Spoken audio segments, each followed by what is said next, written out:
do you value in terms of your future? Family and community, poverty, homelessness, the environment are all topics that you care about. That is probably a major one in this case. Do you consider voting now? I'm going to talk to you about voting. When you think about the issues that matter to you today. But I'm not going to tell you that voting is important because it is your civic duty, or that voting strengthens democracy. Both are correct. But I'm going to tell you about the genuine meaning of voting. It is all about power, the ability to make a genuine difference on the topics that matter to you. The issue is that young people in Nigeria vote is extremely small numbers. But this isn't because they are indifferent or don't care.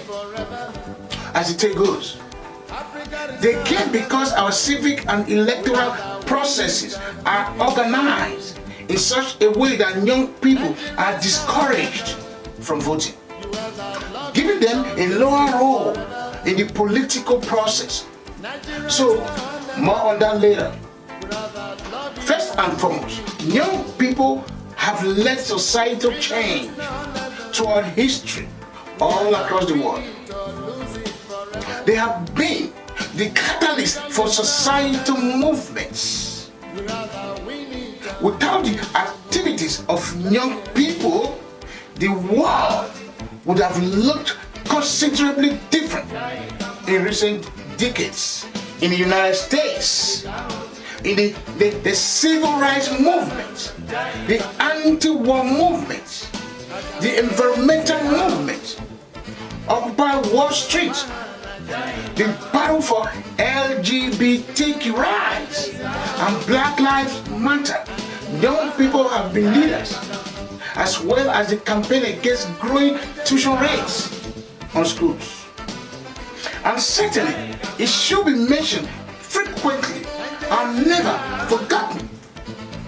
So you could wonder why voting has so much to do with social change or social movement.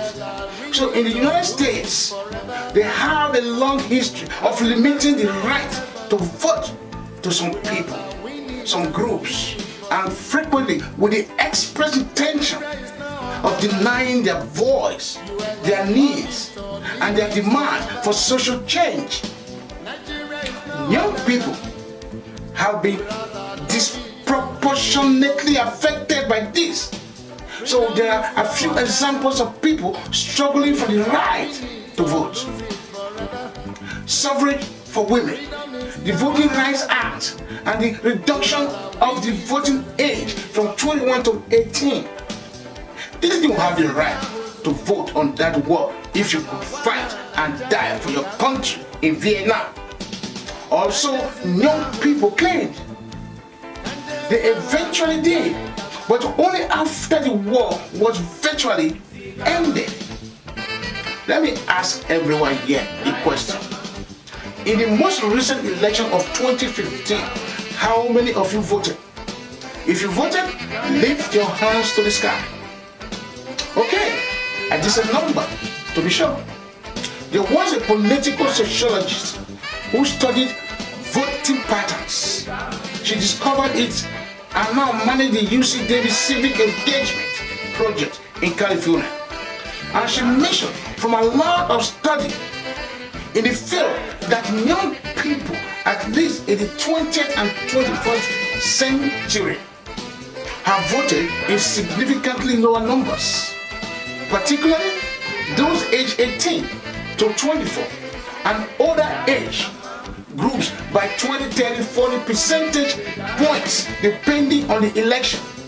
Now she is researching the teenage votes, both nationally and in California. So out of all eligible citizens, whether registered or not, what proportion actually voted? Is 8%. This turnout rate is even lower for youth of color and for those from low-income families. This means that only 285,000 of the 3.5 million eligible 18 to 24 years old in California voted, making these young people extremely underrepresented at the polls in any election. However, in California's most recent election, such low turnout rates meant that they made up 3.9% of all voters. That's all. But they account for 14.5% of the electorate. So they are numerically underrepresented because there's a significant difference between those two figures. So in terms of policy, serious underrepresentation of young people at the polls has very substantial ramifications for the topics they care about. Let me ask you a question. Do you hear whether you are of a certain age? Do you hear politicians, candidates, or campaigns discussing issues that are important to young people? Maybe not so much. This presidential election season, we are hearing more about the problems that matter to young people, but not nearly enough. Why is it that there is so little representation at the state level or in local races? It's quite straightforward. Politicians are aware of who votes and who does not.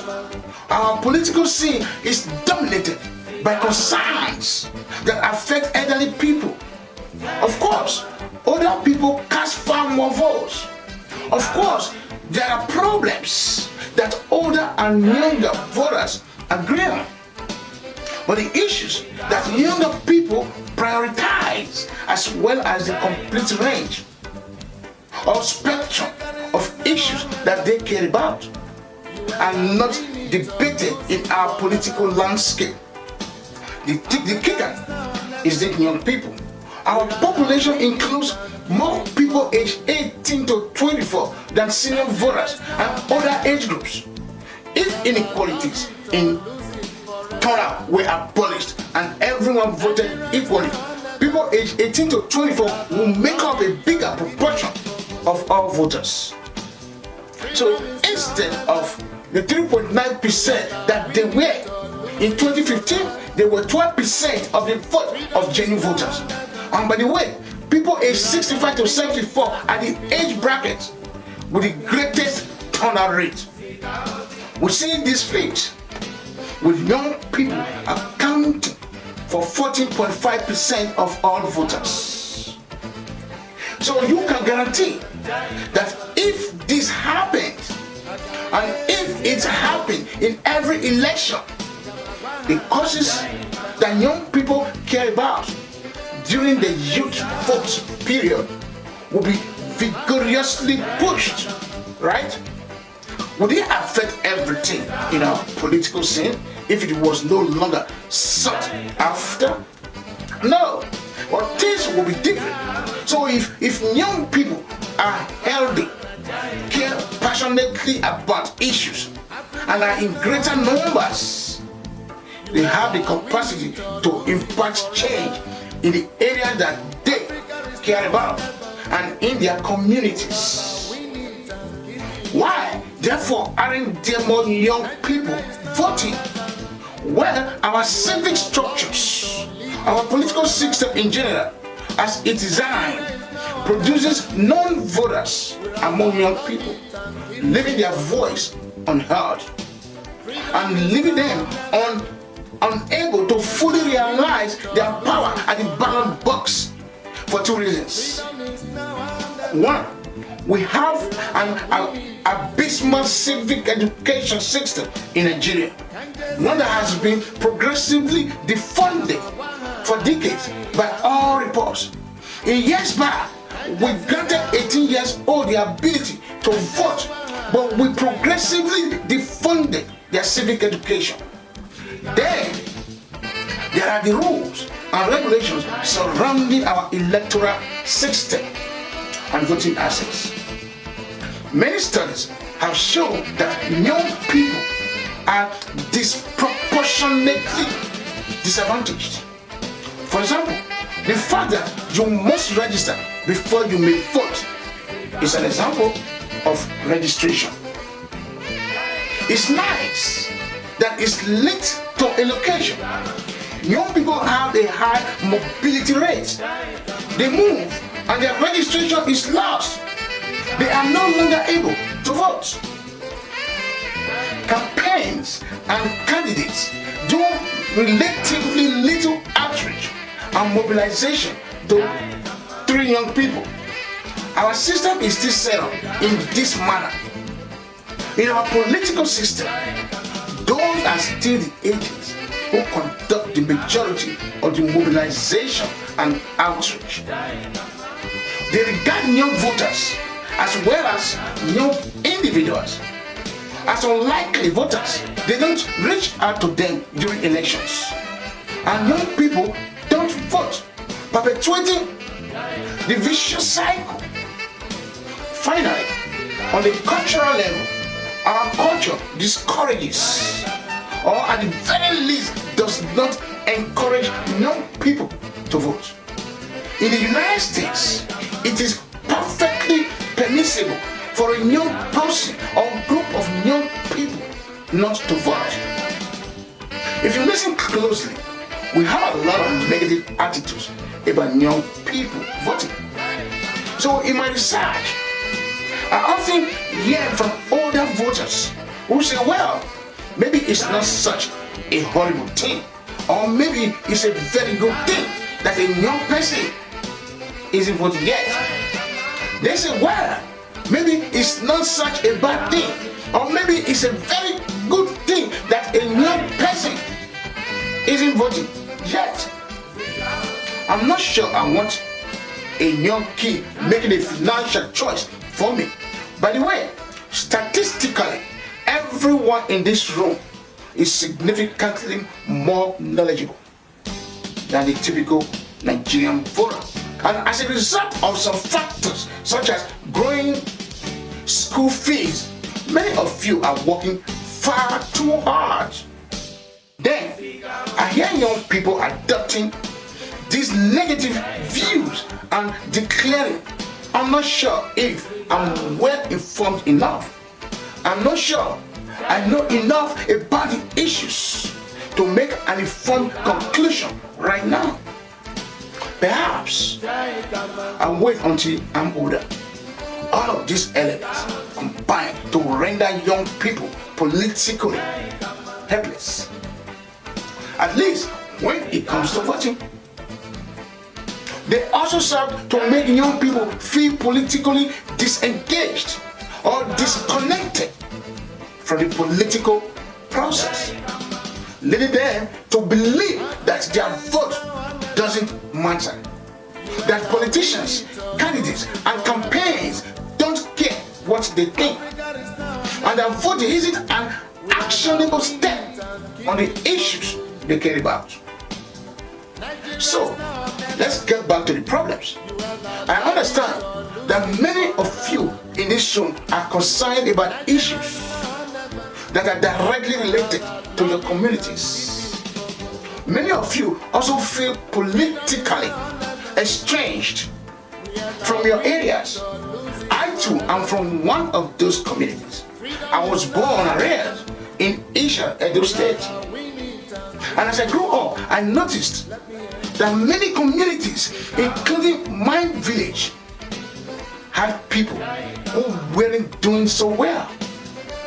Poverty, low educational performance, limited access to health care, and many other disadvantages.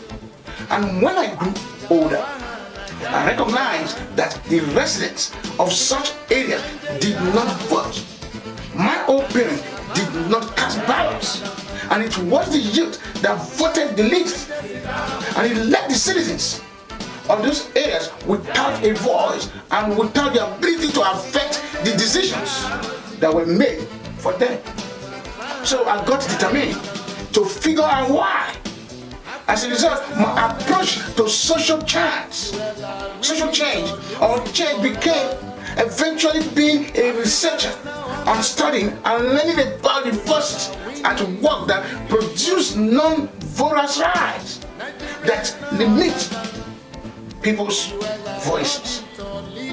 But I know that for each of you in this room, there will be many other paths to realize or effect change on the topics you care about, most of which will not include research. But there is something you can do now. You can vote individually, but you can also ignite a social movement around voting. When young people come together in large groups, it can be very powerful. Very powerful. For example, in 2008, when Obama was elected president, the youth vote played a big role.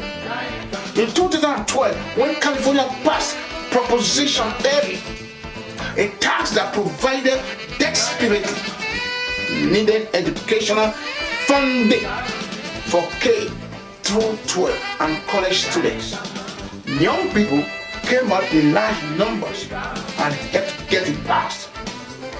So what are your options? There are numerous options available to you. You can, however, ensure that you are registered to vote. Have the urge or enroll if you haven't already. And get your friends to register as well. You can also discuss the problems. You can help shift the narrative surrounding voting and young people by talking to your peers about the importance of voting. And of course, you may and should vote not only in the upcoming elections, but also in the future, right? You can call your friends and family. You can mobilize a large number of young people to vote. If each of you here committed to become a spark for social engagement, political and civic engagement among young people, think about it. If you do this in each of your social media accounts, so home friends and family work will quickly expand and become quite powerful. So don't let your vote be taken away from you. Understand your voting authority. Be the igniter. I appreciate it. And let's make Nigeria great again. Peace out.